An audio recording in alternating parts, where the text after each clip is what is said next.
कमर चीमा साहब, अमेरिका में अब क्या हो रहा है? क्योंकि रात डेमोक्रेट्स ने 1.5 ट्रिलियन वाली कहानी तो रोकी, लेकिन जो कांग्रेस को खत लिखा ट्रंप ने, उसमें तो ये बताया जा रहा है कि वो जंग के लिए जा रहे हैं। और इससे मालूम ये होता है, तासुर मुझे ये मिला कि एज इफ ये कोई मामूल की झड़पें नहीं, बल्कि अमेरिका एक फुल फ्लेज वॉर वेज कर रहा है। और सिचुएशन रूम में भी ट्रंप इसीलिए गया। तो ये बाबुल मंदब की बंदिश जो है, ये किस हद तक लाइकली आपको दिखाई दे रही है इस तनाजुर में? बहुत शुक्रिया जामी साहब। देखिए, पहली बात तो ये है कि ये जो देखिए ऑलरेडी जो बजट है अमेरिका का डिफेंस, वो तो तकरीबन $1 ट्रिलियन के करीब है ही है। हम्म। लेकिन ये जो कांग्रेस का आप कह रहे हैं, इसकी एक वजह ये भी है कि ट्रंप ने अगले दिन हाउसिंग बिल साइन करना था, और एन मोमेंट जब लोग उस कमरे में पहुंच गए तो ट्रंप ने कहा मैं ये बिल साइन नहीं करूंगा, जिससे रिपब्लिकन्स को भी नुकसान हुआ और डेमोक्रेट्स को भी नुकसान हुआ। ठीक। तो ये बेसिकली इंटरनल उनके थोड़े से मसले हैं। तो मेरा ख्याल है कि वो ये जो डिफेंस बजट बढ़ाना चाहते हैं, उसकी बहुत सारी वजूहात हैं, हम उस पर फिर कभी चले जाएंगे। लेकिन अभी देखिए, विद इन ईरान, अमेरिका के अंदर ये देखिए एक और चीज है। मैं इस सारी सिचुएशन को इस तरह देखता हूं कि एक वक्त था कि ईरान के ऊपर हमले हुए, ईरान की लीडरशिप असैसिनेट हुई, फिर आपने देखा 3-4 माह जंग चली, फिर आपने देखा कि एमओयू साइन हो गया, सीज फायर हो गया, लीडरशिप को, टॉप लीडरशिप को दफना दिया गया। ये एक फेज है।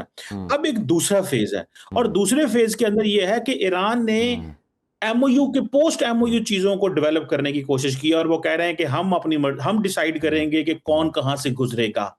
ये सवाल जो है, ये मैं समझता हूं जारी बात है, अमेरिका की जो पावर है उसको चैलेंज करने के मुतरादिफ है कि ये नहीं हो सकता कि अमेरिका जो है वो अलाउ करे कि जी ठीक है, आप हम ईरान से पूछेंगे कि हमने ट्रैफिक कहां से गुजारनी है, और अमेरिका ने फिर खित्ते के ममालिक को क्या सिक्योरिटी एश्योरेंसेस देनी है, कतर को, यूएई और बाकियों को, अगर वो अपनी मर्जी से वहां शिप्स भी नहीं गुजार सकते, और अगर यूएई और कतर ने और बाकियों ने ईरान से पूछ के वहां से गुजरना है, तो अमेरिका वहां पे क्या कर रहा है? तो मेरा ख्याल है कि ये चीज ऐसे मुमकिन नहीं होगी। हाँ, इस वक्त ये कोई इतना आसान काम भी नहीं है कि चीजें अब ईरान की उतना फेवर में नहीं है जितनी पहले थी। पहले सिंपैथी थी, बहुत कुछ था, ईरान ने जंग जीती, बड़े बड़े फैक्टर सामने आए। लेकिन अब थोड़ा और है। अब बात यह है कि अब इंटरनेशनल कम्युनिटी भी ये कह सकती है कि भाई आप ईरान क्यों करके ये कहेगा कि हमारी मर्जी से यहाँ से चीजें गुजरनी चाहिए। और अमेरिकन प्रेसिडेंट जो है वो समझते हैं कि बहुत सारी ट्रैफिक तो गुजर गई है, बहुत सारा तेल तो इंटरनेशनल मार्केट में चला गया है। तो अब तेल का वो झटके लगने की परेशानी नहीं है। थोड़ा बहुत तेल महंगा हुआ, लेकिन कोई ऐसी बात नहीं है। तो मुझे लगता है कि ये अगर ट्रंप अपनी वो जिसे कहते हैं ना सख्ती दिखाते हैं, तो चीजें उनकी फेवर में भी जा सकती हैं। और अगर वो नैरेटिव सही तरह बिल्ड करें कि देखिए अमेरिका अपने आप को प्रोजेक्ट करेगा एज ए पावर, और हम ईरान को अलाउ नहीं करेंगे कि वो जो मर्जी करें, तो मुझे लगता है, ये नहीं लगता कि पहले सिचुएशन और थी। और दूसरी बात ये है कि अब इजराइल साइड पे होकर बैठा हुआ देख रहा है तमाशा। अब ये सिर्फ और सिर्फ ईरानियों को भी इस चीज को देखना है कि उनको मौका मिला था कि वो तेल बेच सकें, पर वो नहीं बेचना चाहते। उनको मौका मिला था economic and political global main streaming का, वो नहीं होना चाहते।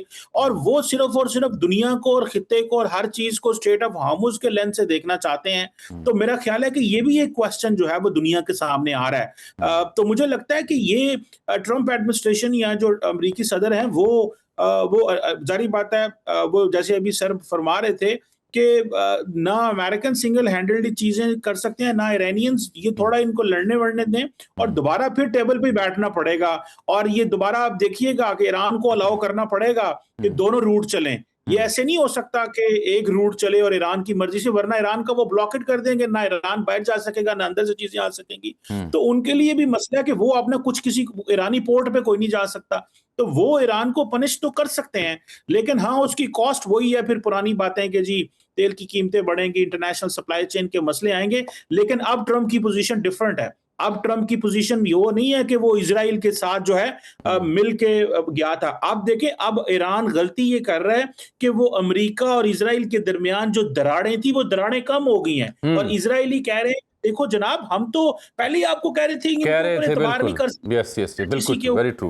This is very alarming, very alarming, very angle से अब होंगी। अब वैसे नहीं है, फेज 1 खत्म हो गया, ये फेज 2 मेरी नजर में चल रहा है। बिल्कुल ठीक कह रहे हैं, ये I can not agree more with you है। चीमा साहब, जो प्रोएक्टिव अप्रोच हमारे या दीगर सालिसिन की थी, अब मुझे वो उस तरह से दिखाई नहीं दे रही। क्या लग रहा है आपको कि वेट एंड सी, पीछे हटना है, ठहर के देखना है, या अभी भी प्रोएक्टिव अप्रोच सालिसी वाली इंटैक्ट है?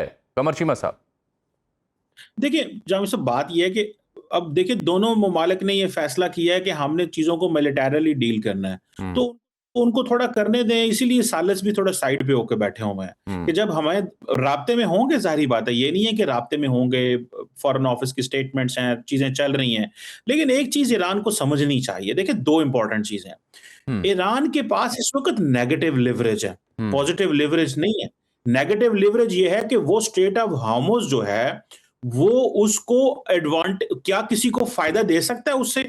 फ़ायदा तो नहीं दे सकता, वो तो रोक सकता है ना। तो उसको पहले पॉजिटिव लिवरेज क्रिएट करनी पड़ेगी ताकि दुनिया उसकी तरफ जाए और लोग उससे फ़ेवर माँगे। वो इतनी ताकत नहीं रखता कि वो लोगों को सिंगल हैंडेडली चीज़ें दे सके। ठीक। अमेरिका कभी कहता है मैं 2% दूँगा, कुछ करूँगा। और दूसरी बात ये है कि जो सालिस की आप बात कर रहे हैं, मुझे लगता है कि अभी पाकिस्तान या कोई और, जैसे कतर ने कहा कि हम इसमें नहीं इन्वॉल्व जी, क्योंकि उन्होंने कतरी जहाज़ों पे भी हमले कर दिए।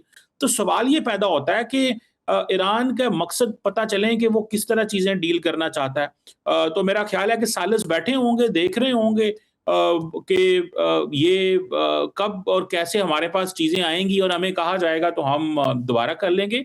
बाकी अगर दोनों इस वक़्त मिलिट्री ऑप्शंस पे जाना चाहते हैं तो ईरान को एक डिसएडवांटेज है, और वो ये है कि अगर अमेरिकन्स इसी तरह 6 महीने, साल, 2 साल लगे रहें, तो उनका तो इंफ्रास्ट्रक्चर बहुत ज़्यादा कॉम्प्रोमाइज़ होगा। ग्लोबल चीज़ें खराब होंगी, सप्लाई चेन के मसले होंगे, इकोनॉमी पे जी, फ़र्क पड़ेगा, वेरी इस ट्रू। तरह की चीज़। ठीक। तो तो मेरा अंत ख्याल है कि ये ना इंफ्रास्ट्रक्चर ही सारा तड़वा बैठे जो कुछ है, और जी, वो ट्रंप रिकंस्ट्रक्शन इसका थ्रेट भी कर रहा है कि नेक्स्ट स्टेज में वो ब्रिजेस को एनर्जी इंफ्रास्ट्रक्चर करेंगे, 1 हफ्ते की मोहलत भी दे रहा है।